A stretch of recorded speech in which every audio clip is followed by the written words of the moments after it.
Welcome to this week's episode of AFL Cairns TV.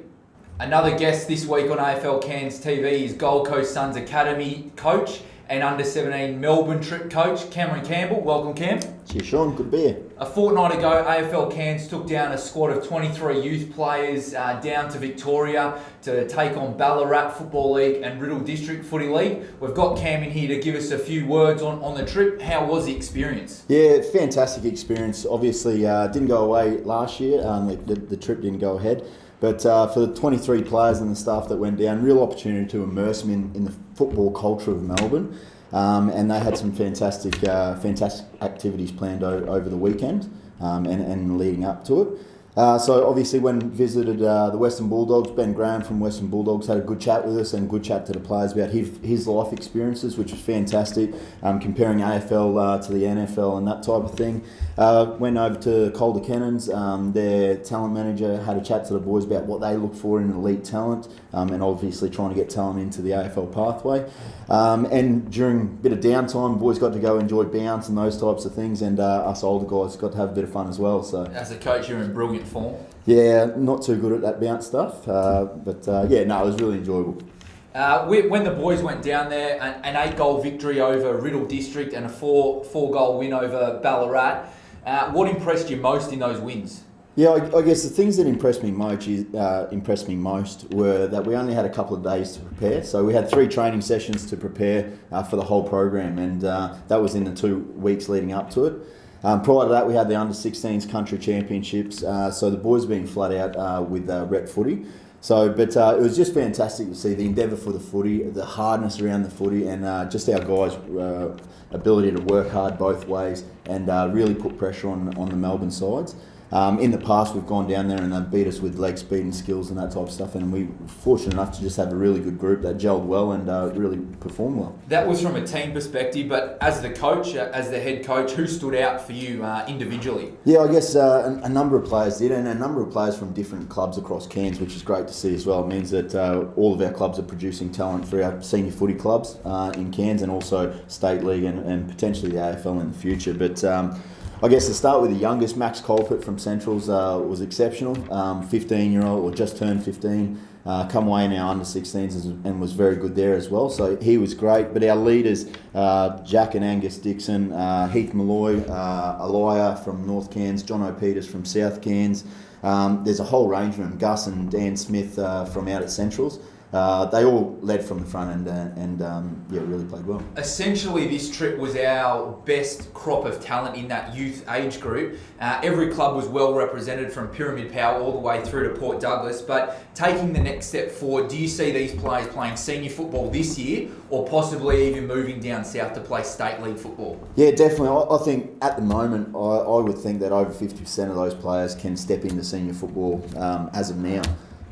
There's some really talented kids, and I look at Jack Dixon, for example, and this is my first experience in coaching Jack, but his ability to both play the game, read the game, and then off the field to lead the players was first class. So I see him stepping into a team with Port Douglas, and there's younger guys out there as well that will get some senior game time. I think Angus Dixon, Tommy Goodall, and that from Port Douglas also. But obviously Dan Smith, Angus O'Sugray from out at Centrals all played a lot of senior footy last year. Centrals are on the improve, so it looks like they'll be up against it to get a senior game, but I wouldn't be surprised if they get a couple of games out there. From our point of view, we'll be keeping our eyes out to see the names of these boys that went down to Melbourne. So we hope to see them play senior footy in the next few rounds or potentially at the end of the season. So for the viewers out there, that is something to be looking forward to, being that all clubs were represented well down there.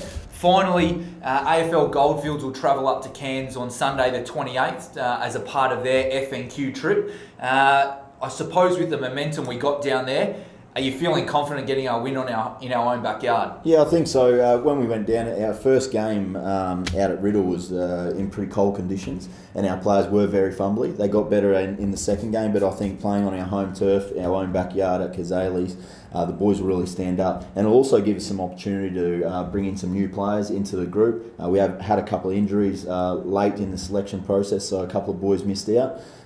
So it just means that I've got a lot more time to watch the Colts program in Cairns, which I've watched a couple of games and it's been really good standard.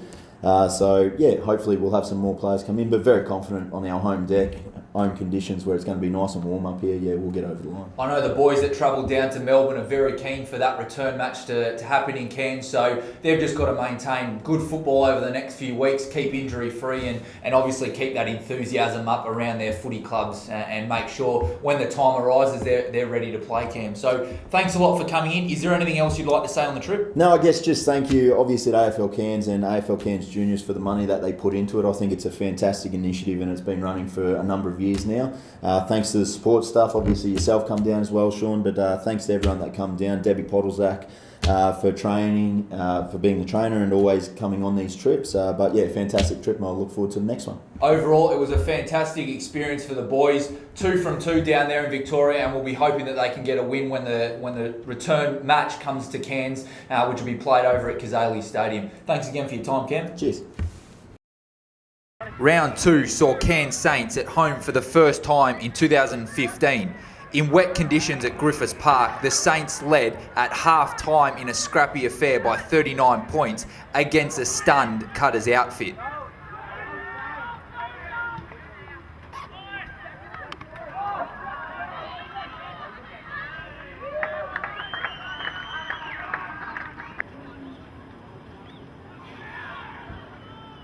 After the main break, Saints continued their dominance with halfback Kieran Daly slotting his second goal for the match.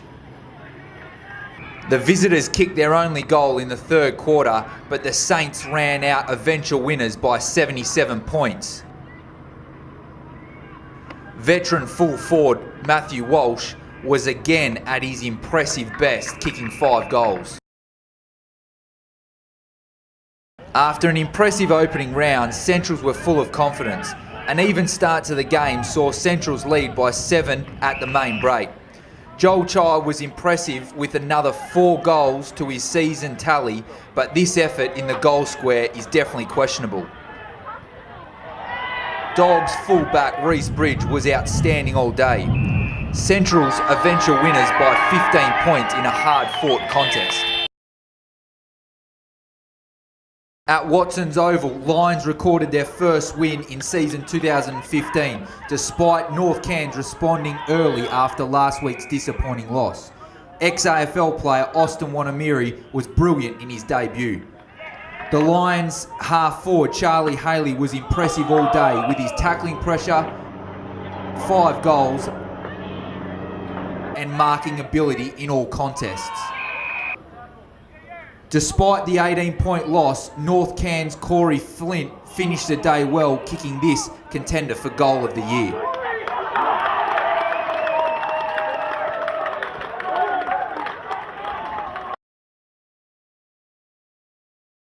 Round 2 of the reserves saw the following results. South Cairns defeated Cairns Saints by 5 points in a nail-biter.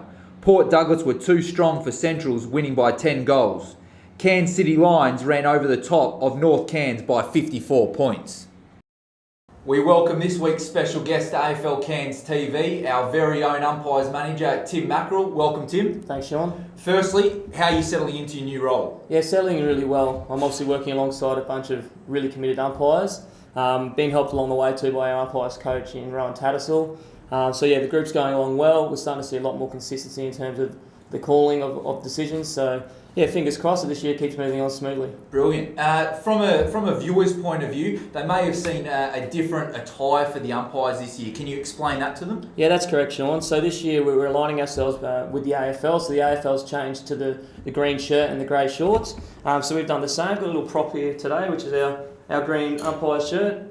Luckily sponsored by a few different brands, but we're moving along there in terms of making sure that we do align with what the AFL are doing. It's been really positive so far. It's been able to help us, I guess, identify who the umpires are on the field, and again with the reverse colours with the runners this year, it identifies them too. Brilliant. And in 2015, what are the new rule changes that everyone needs to be aware of? Yeah, as a league, we're bringing in 3 new law interpretations and changes. So the first one being holding the ball. This is being set from the AFL. It's a little bit hotter than the old interpretation of prior opportunity. Now if a player has steadied and has had time to have obviously got rid of the football, that will now be holding the ball rather than obviously allowing that player time to have prior disposal. Moving on from that, we've also got the new law change around the marking contest, in particular 2 versus 1. So now if you're the third player coming in, you need to make the football your objective. So if you come in and you try to shepherd or block a player from the opposition, obviously that'll be a free kick against you. So if you come in to spoil, mark, or if you make incidental contact while trying to mark the footy, obviously that's going to be playing on. And the final one is just around the interchange. So at the start of every quarter, that includes the start of the match, the players do need to exit the field through the interchange gate. And the same goes throughout the course of the match. As per normal, our players must go through the interchange gate. The penalty for that can be quite harsh with an infringement. So that could result in a player obviously not being able to partake in the rest of that match. So it's really important that clubs do get involved with that and make sure their players do exit the field prior to the commencement of a quarter. And look, from a juniors point of view, we're up to round 6. For a seniors, we're about to start round 3, and Women's League starting next weekend. How have those changes been taken by the clubs? Are they all aware of them, and have they been responding positively to them? Yeah, I mean, we got to practice it a lot through the pre-season cup. So, there was obviously a few different incidents where maybe clubs didn't partake in that to the best of their ability, but since then, we've identified those issues with the clubs.